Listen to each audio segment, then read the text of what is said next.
Magkano ba ang isang picture? Alam nyo ba na ang value ng isang picture ay nakadepende kung magkano ang value na ibibigay dito ng photographer? O kaya kung magkano yung value ng rights na ibibigay dito ng kumuha ng litrato? So magkano nga ang isang picture? Intro.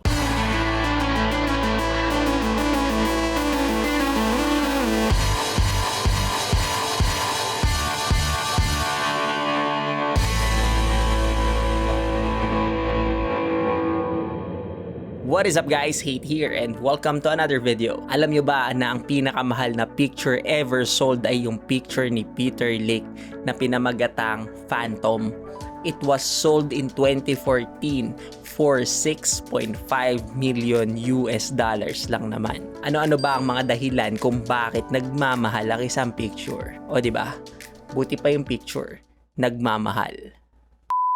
Siyempre, pag unique ang isang picture at hindi basta-basta madaling makuhaan, mataas din ang value nun. At kung ang isang picture ay may significant value in relation to something special, or if naging part ba siya ng history na pinahahalagahan ng maraming tao. Well, technically, lahat naman talaga ng picture ay part na ng history. Kasi a photo is a moment frozen in time na kahit kailan ay hindi na mauulit ng ganon na ganon. Pero ang ibig ko lang sabihin ay kung yung picture ba ay naging part ng isang great history or great current events. Syempre kung meron kang picture na kuha ng camera nung 17th century, kahit ano pang klaseng picture yan, sure ako na napakamahal ng value niyan. At sure na sure ako dyan. Kasi yung first camera was invented in 1826. Kaya wala pa talagang picture nung 17th century. Ngayon sa panahon natin, pag-usapan natin kung bakit nagmamahal ang isang picture ng isang photographer. Unang-una, syempre, dahil sa camera. Syempre, pag mahal yung camera na ginamit sa pagkuha ng picture, mahal din ang singilan ng photographer. Pag high-end yung mga photography equipment, asahan nyo na agad na medyo above average din yung value per shot ng photographer na yon. Isa pang dumadagdag sa presyo ng isang photo is travel cost. Travel cost, hindi lang yung mismong presyo ng travel expenses yan. Kasi isasama mo din dyan yung oras na inilaan mo. Imagine halimbawa kung 2 days yung travel time para makarating doon sa lugar o doon sa site kung saan mo kukunin yung epic na moment para sa isang litrato. Time is money.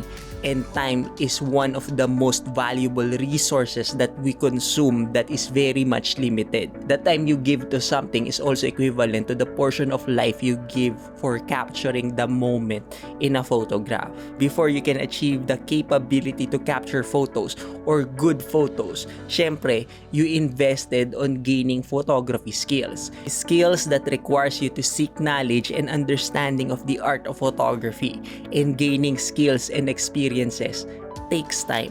Lahat ng yan kailangan mong i-consider in giving value to the photograph that you capture. Ang oras sa pagkuha ng litrato ay hindi lang yung oras sa mismong oras na i-click mo yung shutter button ng camera. Nagsisimula yun sa moment na iniisip mo kung paano mo i-compose yung shot, yung pagpaplano mo pa lang sa mga gamit na gagamitin mo, at yung effort na ibibigay mo para sa isang photo. After mo makuha ang isang litrato, i-consider mo naman yung oras na ibibigay mo para sa post-processing o sa pag-edit ng picture. Siyempre, gagamit ka ng software na hindi din libre at pinabayaran mo din kasama ng oras na inilaan mo para matuto. Mahirap talaga bilangin ang oras na ibinigay natin para sa pag-gain ng skills o ng mastery sa isang bagay. Kaya kayo na lang yung mag-imagine nung effort nyo doon. Ngayon, magkano ba ang isang picture? Magkano mo ibibenta ang isang epic na larawan? O siguro ang mas magandang tanong ay kung magkano mo willing bilhin ang isang litrato ng isang moment na mahalaga sa'yo.